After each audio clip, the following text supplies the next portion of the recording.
Bagamat dumaan sa tamang proseso ang mga estudyanteng Chinese na nag-aaral sa bansa, iminumungkahi pa rin ng Bureau of Immigration na i-background check ang mga ito ng intelligence agencies. Sinabi sa DZRH ni Dana Sandoval, tagapagsalita ng Bureau of Immigration, hindi nila inaalis ang posibilidad na may kakaibang ginagawa ang mga Chinese na ito kahit may kumpletong mga dokumento. Ayon kay Sandoval, inendorso rin ng mga lehitimong universidad at ng CHED ang mga naturang estudyante.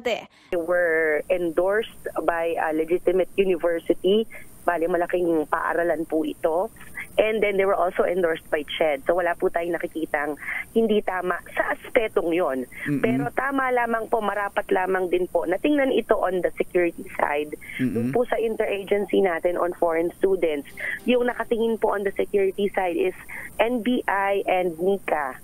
So kung may mga agam-agam po when in terms of the location or the activities, tama lang naman po na tingnan ito ng appropriate intelligence agencies. Dagdag pa niya, totoong dumami ang mga foreign students sa bansa, hindi lamang ang mga Chinese. Dahil sa pagsisikap ng mga paaralan na makarecover sa pagkalugi matapos ang pandemya. Sa ngayon, nasa mahigit 400 estudyanteng Chinese na lang ang nag-aaral sa Cagayan dahil ang iba ay naka-enroll sa ilalim ng distance learning. Umaasa naman si Sandoval na ang isyong ito ay hindi magiging rason para itaboy ang mga lehitimong foreign students sa bansa.